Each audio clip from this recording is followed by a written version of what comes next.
Masih bersama kami di Lobi Belajar Lebih Memahami dan kami masih membahas tema Jatim Darurat Narkoba. Dan Lobi malam hari ini diselenggarakan Are TV beserta Diskominfo Provinsi Jawa Timur. Ya, terakhir tadi saya tanya ke Ibu Sujiati, Ibu, tindakan rehabilitasi ini kan terhadap penyalahguna ini berdasarkan Undang-Undang Nomor 9 Tahun 76. Tapi masih ada yang dipidana ini karena apa pertimbangannya, Bu, kira-kira? Jadi untuk pecandu yang sampai di terpidana juga, kemungkinan mereka juga selain pecandu, karena dia juga melakukan kriminal ya. Jadi kriminal itu yang pertama, kemudian mungkin penggunaannya lebih dari yang 5 miligram. Jadi karena di dalam undang-undang itu yang lebih dari 5 mili bisa dipidana. Oh begitu? Iya, 5 tahun. Mengetahui dia sudah memakai lebih dari 5 mili atau tidak itu bagaimana, Bu? Apakah ada uji laboratoriumnya atau bagaimana? Iya, jadi dengan tes urin, kemudian nanti di dalam itu kan juga mereka di assessment juga kan sebelum itu lah. Dari situ nanti akan ketahuan bahwa dia sudah menggunakan berapa lama dan lain sebagainya. Mbak Niken, kalau dari pernyataan Ibu Sujiarti ini penyalahguna narkoba juga kemungkinan dekat dengan aksi kriminal begitu ya. Dari apa yang selama ini dilakukan oleh Plato mendampingi teman-teman di lapas begitu, apakah mereka juga akhirnya terjerumus juga sekaligus melakukan aksi kriminal untuk pemenuhan kebutuhan akan narkoba sendiri? Jadi kalau dalam dunia adiksi, kalau kita bilang dunia adiksi itu dunia kecanduan, itu ada yang namanya telur adiksi, Mas.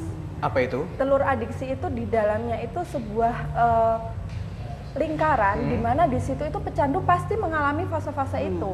Di mana di dalam telur adiksi itu ada yang namanya drugs, ada yang namanya kekerasan, ada yang namanya kriminal, ada yang namanya uang, ada yang namanya seks dan lain-lain. Nah, itu pecandu itu pasti akan terhubung di lingkaran itu, dan kemungkinan ketika dia dipidana untuk dimasukkan ke dalam tahanan, itu bisa jadi karena dia melakukan kriminal. Karena untuk memenuhi adiksinya itu, saya hidup untuk saya make untuk hidup. Itu motonya pecandu. Jadi kalau bangun pagi hari dia tidak bisa menemukan barang, nah apa yang akan saya lakukan supaya dapat barang?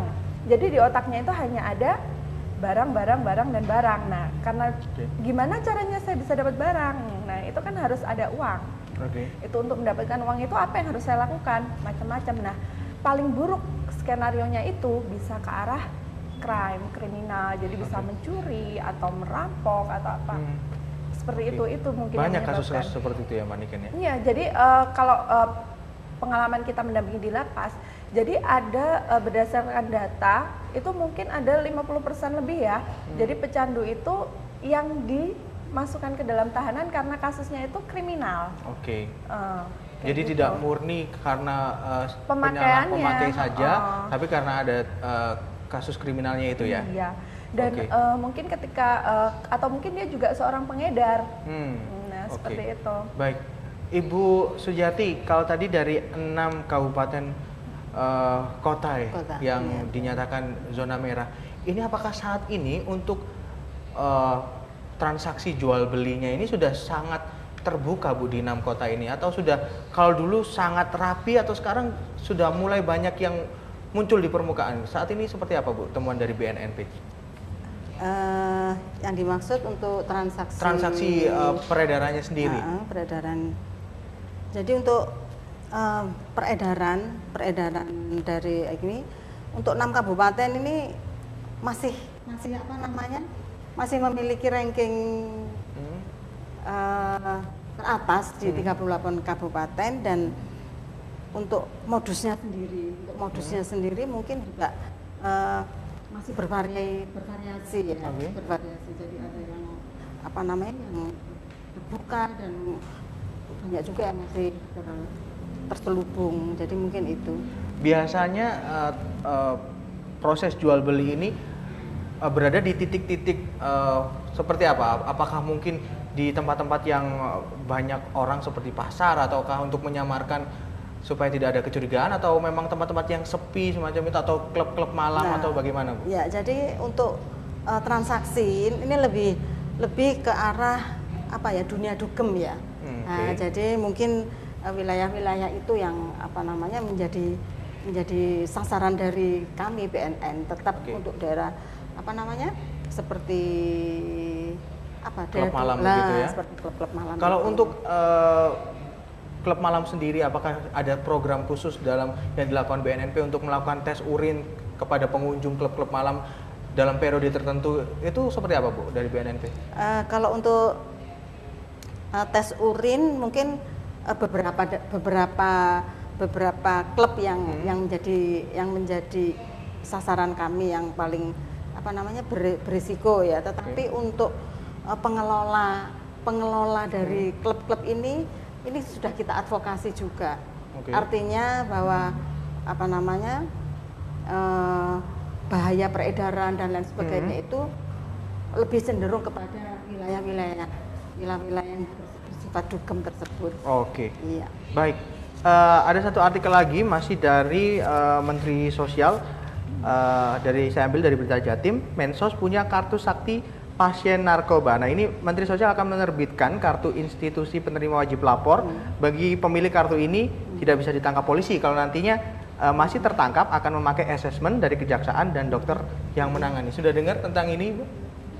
Kalau untuk institusi penerima wajib lapor, ini kok saya masih baru mendengar. Baru tahu ya. Kalau memang itu betul-betul nanti ada, nah ini saya sangat setuju karena bagi pecandu yang sudah melaksanakan IPWL ini harapan kami jangan sampai masuk pidana. Iya. Mbak Niken sudah mengangguk dari tadi. Ada yang mau ditambahi? Iya, saya memperhatikan Mas ya. Iya, jadi memang seperti itu sih, kalau IPWL itu memang ketika dari awal itu pecandu sudah mendaftarkan diri ya Bu ya. Iya. Jadi itu memang akan dilindungi untuk masalah hukumnya. Baik. Ibu, kalau bicara tentang narkotika ini kan di dalam Undang-Undang Nomor 35 Tahun 2009 ya. Apakah di dalam undang-undang ini sudah diupdate, Bu? Mengingat ada begitu banyak zat narkotika jenis baru yang belum terdaftar begitu, Bu? Ya, jadi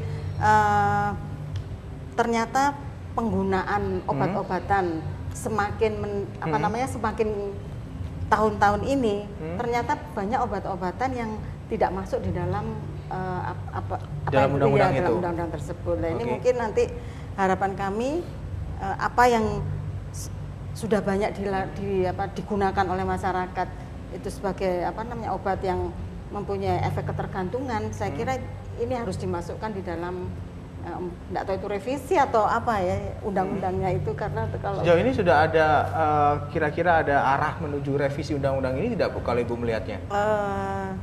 Saya kira kok masih belum karena berubah undang-undang, saya kira. Tapi temuan dari BNNP sendiri, apakah begitu banyak zat narkotika yang belum terdaftar ada di dalam daftar Undang-Undang Nomor 35 ini tahun 2009? Ya, jadi kalau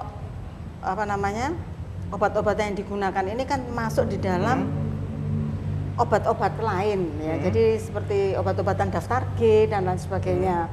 Nah, ini mungkin yang apakah ini nanti masuk di dalam tupoksinya BNN juga yang kita mengacu pada undang-undang tersebut. Nah, ini yang masih ternyata justru obat-obatan ini yang lolos kontrol ya.